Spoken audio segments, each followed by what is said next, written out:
Kini ang balita sa imong inahan sa para sa October 23, 2025.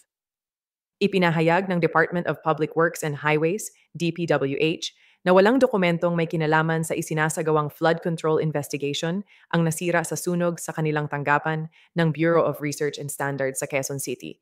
Mabilis na naapula ang apoy at nagsimula umano sa isang pagsabog ng computer. Walang nasaktang tauhan. Nilinaw ng DPWH na ang apektadong tanggapan ay responsable lamang para sa pananaliksik at isang pagsisiyasat ay inilunsad upang maiwasan ang mga katulad na insidente sa hinaharap.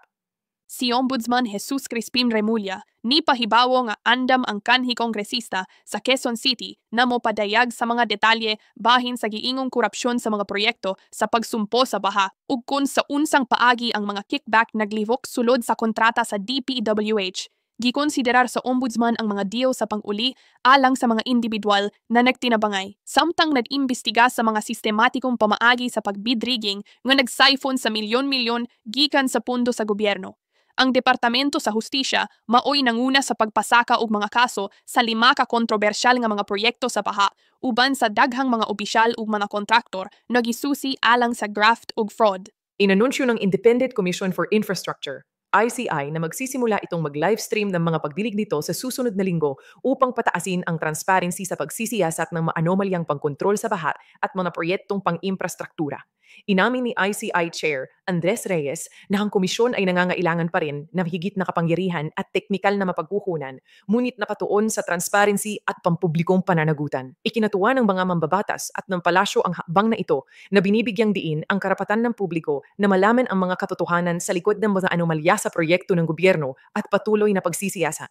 Si House Speaker Faustino Boji D. III nagtukod og komite na magrepaso sa mga palisiya sa pagpagawa sa mga magbabalaod sa mga pahayag sa mga kabtangan, utang ug net worth, salan, pagtubag sa bago nga mga panawagan alang sa transparency sa gobyerno. Ang lakang nagsunod sa kontrobersiya sa mga proyekto sa pagpugong sa baha ug nahiuyon sa nagpadayon nga mga paningkamot sa pagpayano sa akses sa publiko sa salan. Gagihigot ang mga lagda sa pagbutyag sa mga sumbanan sa Freedom of Information. Gipagawas usab ni D ang iyang personal na salan na nagdetalye sa mahinungdanong mga kabtangan ug mga politikanhong koneksyon sa pamilya.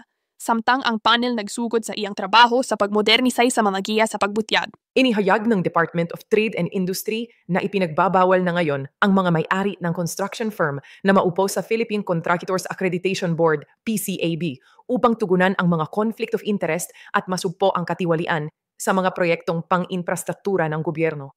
Ang reformang ito ay kasunod ng mga paghahayag ng bid rigging, mga ghost project at substandard na trabaho na nauugnay sa mga miyembro ng board na nagbigay sa kanilang sarili ng bilyon-bilyon sa mga kontrata sa pagkontrol sa baha. Magpapatupad din ang DTI ng mga faragdagang pananggalang para sa pag-aproba ng lisensya at ituloy ang pagbawi ng mga lisensya para sa hindi bababa sa 15 kontrapista na sangkot sa mga anomalya. Yan ang balitang ina mo para sa October 23, 2025. Follow us to get your daily news update.